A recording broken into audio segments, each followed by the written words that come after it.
ரொம்ப நாளைக்கு அப்புறம் சிபி சத்யராஜோடைய நடிப்பில் புதுமுக இயக்குனர் இளையராஜா கலியபெருமாளோடைய இயக்கத்தில் வெளிவந்திருக்கிற படம் தான் 10 Hours. இந்த படம் ஒரு 6 மாதத்துக்கு முன்னாடின்னு நினைக்கிறேன் படம் வந்து ரிலீஸ் ஆக போகுதுன்னு அனௌன்ஸ் பண்ணி அந்த டைமில் ஒரு 8 படம் வந்துச்சு. உடனே இந்த படத்தை வந்து ஸ்டாப் பண்ணிட்டாங்க புத்திசாலிகள். அந்த இடத்துல வந்துருந்துச்சுன்னா இந்த படம் கண்ணுக்கு தெரியாமலே போயிருந்துருக்கும்.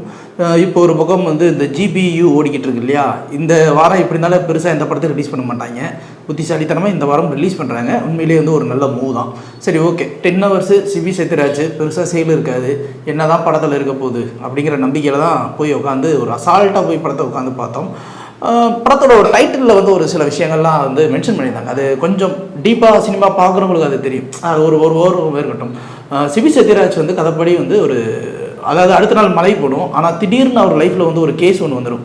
அந்த கேஸை சால்வ் பண்ணி ஆகணும் அப்படிங்கிற ஒரு கண்டிஷனில் அவர் சுற்றிட்டு இருப்பார். கண்ட்ரோல் ரூமில் வந்து ஒரு மிஸ்ஸிங் கேஸ். சரி, இந்த மிஸ்ஸிங் கேஸ் யார் என்ன அப்படின்னு சொல்லி இவர் தேட ட்ரை பண்ணுவார். இவருக்கு சப்போர்ட்டிவாக கார்த்திக் சுப்பராஜோடைய அப்பாவான கஜராஜ் வந்து ஒரு போலீஸாக வருவார். ஸோ இவங்க 2 பேருமே வந்து இவர் கொஞ்சம் டல்லாக இருக்கிற நேரம் எல்லாம் பண்ணுவார். அப்போது இப்படி அது எதுன்னு தேடிக்கிட்டு இருக்கும்போது ஒரு பஸ்ஸில் வந்து ஒரு மர்டர் நடந்திருக்கும். பஸ்ஸில் மர்டர் நடந்த உடனே இந்த பஸ்ஸில் இருக்கிற எவனோ ஒருத்தர் தான் கொலை பண்ணியிருக்கான், அவன் யார், இங்கே ஒரு பக்கம் வந்து ஒரு பொண்ணு மிஸ்ஸிங் ஆகிருக்கு, இந்த பொண்ணு யார், இப்படி ஒரு பல கன்ஃபியூஷன்ஸ் உள்ள ஓடிக்கிட்டே இருக்கும். இன்னொருத்தனை வந்து ஒருத்தங்க கடத்திட்டு போவாங்க, அந்த பொண்ணு எங்கே எடுத்துகிட்டு போனாங்கிறது தெரியாது. இந்த 3க்குமே ஏதோ ஒரு இடத்துல சம்மந்தம் இருக்குது, ஆனால் என்னங்கிறது புரியாத ஒரு புரிதல். அந்த 10 மணி நேரம் இரவில் நடக்கிற ஒரு க்ரைம் த்ரில்லர் தான் இந்த படம். ஆக்சுவலாக வந்து படம் ஸ்க்ரீன் பிளேயும் சரி ரொம்பவே நல்லா இருந்துச்சு. ஒரு ஸ்க்ரீன் பிளே அப்படின்னும்போது நம்ம வந்து எப்போவுமே வந்து அப்படியே இந்த ஷெர்லாக் ஹோம்ஸ் மாதிரியோ இல்லை ஒரு ஜேம்ஸ் பாண்ட் மாதிரியோ இந்த மாதிரி ஹெர்குல் பைலைட் மாதிரியோ ஒரு பெரிய விஷயங்களெல்லாம் எடுத்துலாம் நம்ம பார்க்குற இடத்துல ஒரு லோக்கல் க்ரைம், அந்த லோக்கல் க்ரைம் அது ஒரு போலீஸ் எந்த ஆங்கிளில் யோசிப்பான் அப்படிங்கிறது ஒரு ஸ்ட்ராட்டஜியை வச்சுட்டு அதில் எந்தெந்த அளவுக்குலாம் ஒரு சின்ன சினிமாட்டிக் ஜிம்மிக்ஸ்லாம் உள்ளே கொடுக்க முடியும் அப்படிங்கிற ஒரு விஷயத்தையும் பார்த்து அதை வந்து அழகாக ஃப்ளாட் பை ஃப்ளாட்டாக எந்த இடத்துல ரிவீல் பண்ணணுமோ அந்த அளவுக்கு அழகாக ரிவீல் பண்ணியிருக்காங்க. ஸோ ஓவராலாக என்ன அப்படின்னா இந்த 10 Hours அப்படிங்கிறது வந்துட்டு ஒரு மர்டர், அந்த மர்டரை என்ன பண்ணியிருக்காங்க அப்படின்னு கண்டுபிடிக்கிறதுக்காக போகிறாங்க. ஸோ இது ஓவராலாக இந்த பேட்டர்ன் நல்லா இருந்துச்சு. இதில் ஒரு மைனஸாக என்னென்னா இதோடைய ட்ரீட்மெண்ட் தான். உள்ளுக்க வந்து ஒரு 23 பேரை நீங்கள் இன்வெஸ்டிகேட் பண்ணணும். அப்போ இந்த 23 பேருக்குள்ளேயே ஒரு சந்தேகம் வரணும் இல்லையா? இங்கே அந்த மாதிரி ஒரு சந்தேகமே வராது. ஃப்ளாட்டாக வந்து ஒரு ஃபோன் எடுப்பாங்க, டக்குன்னு செக் பண்ணுவாங்க, அடுத்து எடுப்பாங்க, செக் பண்ணுவாங்க. ஸோ சக்குன்னு போகுது. ஆக்சுவலாக இன்வெஸ்டிகேஷனுங்கிறது ஒரு பேட்டர்னுக்குள்ளே வராது. அது எப்படி வேணாலும் மாறிக்கிட்டே இருக்கும். ஏன்னா எந்த ஒரு க்ரைமே பெர்ஃபெக்ட் கிடையாது. There is no perfect crime. அந்த க்ரைமில் ஏதாவது ஒன்று மிஸ் ஆகிருக்கும். அந்த மிஸ் ஆன ஒரு பஸ்ஸில் வச்சு தான் எல்லா போலீஸுமே சால்வ் பண்ணுவாங்க.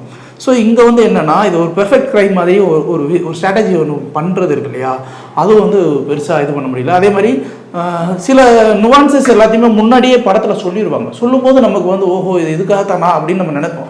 ஆனால் அதுக்கு கடைசியில் நம்ம அதை மறந்ததுக்கப்புறம் தான் ரிவீல் பண்ணுவாங்க. ஆனால் இதில் அந்த மாதிரி எந்த ஒரு நுவான்சஸுமே சொல்லலை. ஸோ தட் என்ன ரொம்ப ஃப்ளாட்டாக இருக்குது.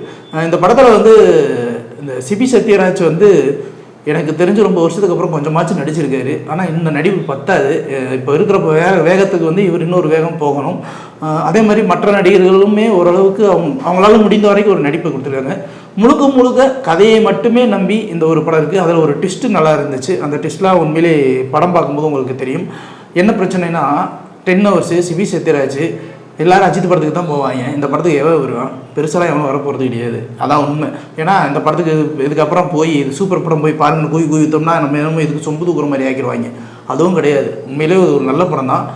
சிபி சத்யராஜ் கேரியரில் ஒரு நல்ல ஒரு ஹிட் அடிக்கக்கூடிய ஒரு படமாக தான் இது இருக்கும். இந்த படத்துடைய இயக்குனர் இளையராஜா கலியபெருமாள் அவர் வந்து உண்மையிலே ஒரு நல்ல அட்டெம்ப்ட் கொடுத்துருக்காரு. மேக்கிங் வைஸுமே வந்து ஒரு சினிமாட்டிக் சென்ஸோடு கொடுத்துருக்காரு. ரெண்டாவது வந்து வார்ம் டோனில் தான் படம் முழுசும் எடுத்திருக்காங்க. ஸோ அந்த வார்ம் டோனே படம் வந்து வேறு விதமான ஒரு த்ரில்லிங் மோட கொடுக்குது. அதே மாதிரி KS கிருஷ்ணமூர்த்தின்னு நினைக்கிறேன் music director. So music director வந்து பிஜிஎம்முக்கு எந்த இம்பார்ட்டன்ட் கொடுக்கணுமோ அதை மட்டும் கொடுத்துருக்காரே தவிர அன்னெசரியான எதுவும் கொடுக்கல. ரொம்ப முக்கியமான ஆறுதலான ஒரு விஷயம் வந்து படம் நல்லா த்ரில்லிங்காக போயிட்டு இருக்க இடத்துல ஏதாவது பாட்டை போட்டு வந்து ஸ்பீடு பிரேக்கை போட்டு நம்மளை போட்டு கொலையாக கொண்டு விடுவாங்களோன்னு நினச்சோம். அந்த மாதிரிலாம் எதுவுமே இல்லை. ஸோ ஓவராலாக எங்களை பொறுத்த வரைக்கும் 10 Hours ஒரு நல்ல படம், பார்க்கக்கூடிய படம். ஒரு வேளை உங்கள் ஊரில் தேட்டரில் எங்கேயாவது ரிலீஸ் ஆயிருந்ததுன்னா காசு கம்மியாக இருந்ததுன்னா போய் பாருங்கள், நல்ல படம். லைக், ஷேர் அண்ட் சப்ஸ்கிரைப் பண்ணாதவங்க இப்பவே சப்ஸ்கிரைப் பண்ணிருங்க. எங்களோட அப்டேட்ஸ் உங்களுக்கு வரணும்னா பெல் பட்டனை பிரஸ் பண்ணுங்க.